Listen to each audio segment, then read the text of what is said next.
The Chilean national team has a long history in the world of football. Being one of the founding members of CONMEBOL, they took part in the first ever Copa America, and it also took them almost 100 years to get their first piece of silverware. In all of those years in between, Chile has also participated in multiple World Cups. But qualifying hasn't always been easy for Chile, and it seems that whenever they're about to miss out on football's biggest tournament, the moral boundaries begin to shift and the goal becomes to make it, no matter the cost. This video was chosen by the members of the channel. If you become a member, you'll get access to monthly polls to choose the topic of the next video, on top of getting early access to all of my videos and to custom emojis that you can use during live stream in the chat or in the comments down below. To learn more about how you can become a member, please click the join button below and also subscribe to the channel while you're at it if you're enjoying the content, as it helps me out a lot. Now, back to the video.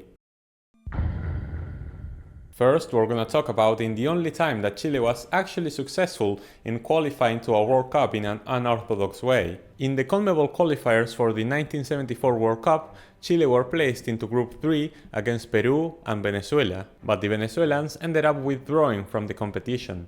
After losing 2-0 in Lima and winning in Santiago by the same scoreline, Chile ended up coming on top 2-1 in a playoff game played in Uruguay on August 5, 1973. Which set Chile up for a clash against the Soviet Union in the Intercontinental Playoff. However, on September 11th of that same year, a military coup led by General Augusto Pinochet violently overthrew the government of Salvador Allende, considered to be the first Marxist to be elected as president in Latin America. This came in the context of the Cold War and as part of Operation Condor by the CIA to eliminate all communism from Latin America. This obviously didn't sit well with the Soviet Union, who now had to play a home and away tie against Chile to decide who would make the World Cup. Pinochet had banned all political activities, suppressed the left-wing movements and banned Chileans from traveling abroad. And he wasn't keen in playing a match in the enemy's backyard, but he also knew that things needed to appear normal,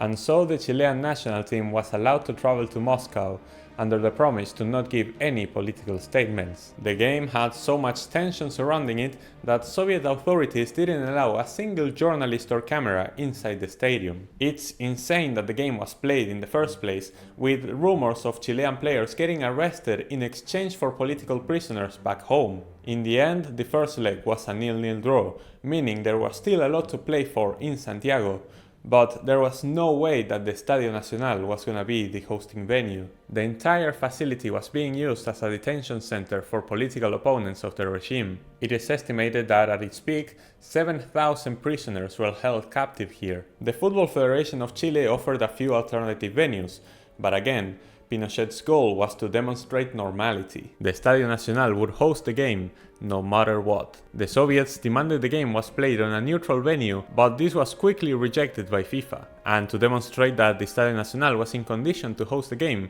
they sent a commission to examine the ground. With the prisoners hidden from view, FIFA established that the stadium was ready to receive the Soviet team. But they never arrived. The USSR sent a letter to FIFA refusing to play in a country that detained socialists and in a stadium that was a detention center, and so the team never traveled. FIFA awarded a walkover victory to Chile, but believe it or not, FIFA asked for the game to be played anyway. And so, in front of 15,000 fans, the Chilean team passed the ball around an empty field. After 28 seconds, the captain Francisco Valdés scored, and Austrian referee Erich Leinmar blew his whistle for full time, in one of the darkest and most haunting moments in football history. Chile would go to the World Cup, and after a loss and 2 draws, they'd get grouped and go home early. For the 1990 World Cup qualifiers, Chile were handed a pretty tough draw. Venezuela they could take care of, but having to top a group with Brazil to make the World Cup sounded like a bit of a stretch. But Chile held their own pretty well.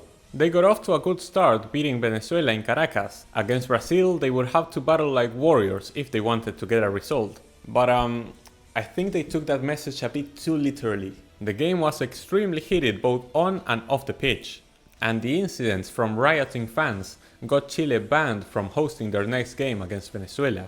But even playing in Argentina, they thrashed their opponents. Sadly for them, Brazil thrashed Venezuela even harder than they did.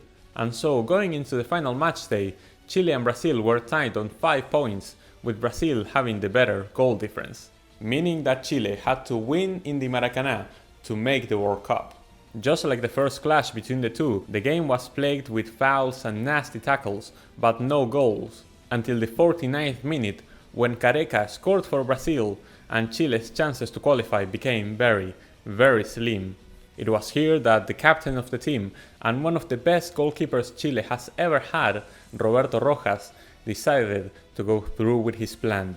Rojas felt like Chile's punishment by FIFA and CONMEBOL in their previous game versus Brazil was unfair, that directives acted like a mafia, and so he decided to cheat.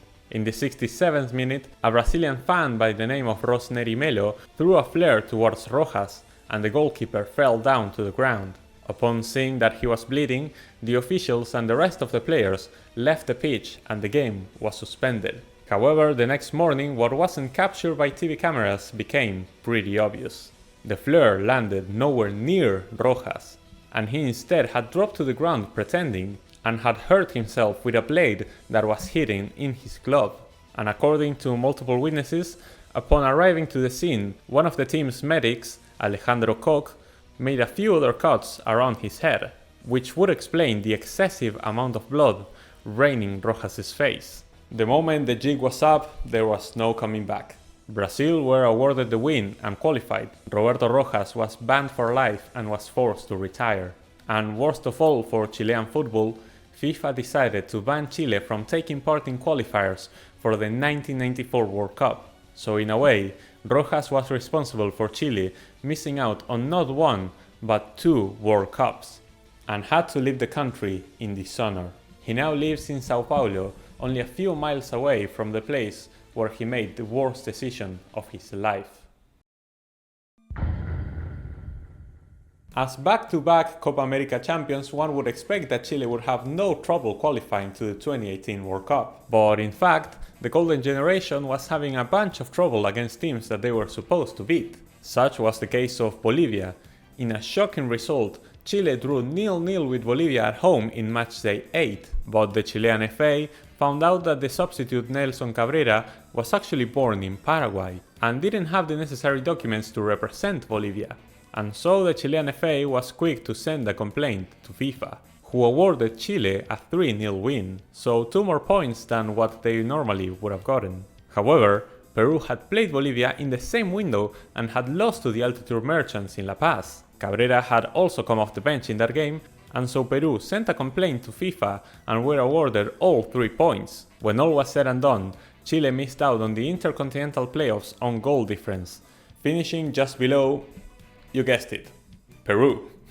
I'm obviously speaking with a lot of hindsight on this one, but I just find it hilarious that had Chile kept their mouths shut about Nelson Cabrera, they would have qualified to the Intercontinental Playoffs ahead of Peru and potentially made the World Cup.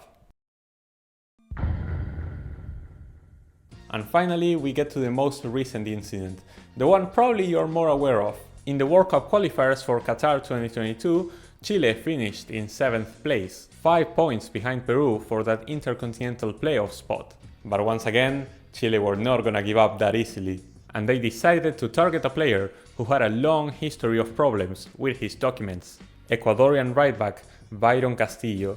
Ever since he started playing football, Byron faced accusations of his ID being faked, either for his age or his nationality, apparently being older than what he said he was, and that he was born in Colombia and not Ecuador. However, the Ecuador justice system had always declared him innocent of said charges and allowed him to play for the national team. He was finally called up by Gustavo Alfaro in September 2021, making his debut in a victory over Paraguay, and only 3 days later coming off the bench in a 0-0 draw against Chile. 2 months later, Byron would play all 90 minutes as Ecuador beat Chile 2-0 in Santiago in the reverse fixture, helping Ecuador qualify directly to the World Cup on 26 points. And this is where Chile decided to act. Knowing of Castillo's previous problems with his documents and the controversy around his birthplace, They filed a complaint to FIFA asking to disqualify Ecuador and award both matches as wins for Chile, which would be enough to go ahead of Peru and qualify directly. But pretty quickly the petition was rejected, as the eligibility of the player came down to national law, which FIFA could not interfere with, and Ecuador had already closed the case in favor of Byron. Chile appealed to the Court of Arbitration for Sport as a last-ditch effort, but this appeal was also rejected. So despite their media confirming that Chile was going to Qatar and already making plans and showing the schedule of the games that they would play in Group A, Chile was eliminated from the World Cup. Again. However, despite the CAS proving that Byron was eligible to play for Ecuador, they also found out that the documents contained false information, and that's why going into 2026 qualifiers, Ecuador started with a 3-point deduction. Certainly not what Chile were looking for. In this upcoming March window, Chile will play Paraguay on the road and Ecuador at home, in what will surely be one spicy matchup. At the moment, Chile sits in 9th place with only 9 points after 12 match days and 4 points away from the Intercontinental playoffs. So only time will tell what kind of shenanigans they will try to pull this time to make the next World Cup. There were many other instances of Chile shithousing, whether it be in Copa America, World Cup, or even off the pitch, that I had to leave out of this video because I wanted to only focus on World Cup qualifying. So if you'd like to see a part 2 of this video, make sure to let me know in the comments below. Thank you all so much for watching, and I'll see you all next time.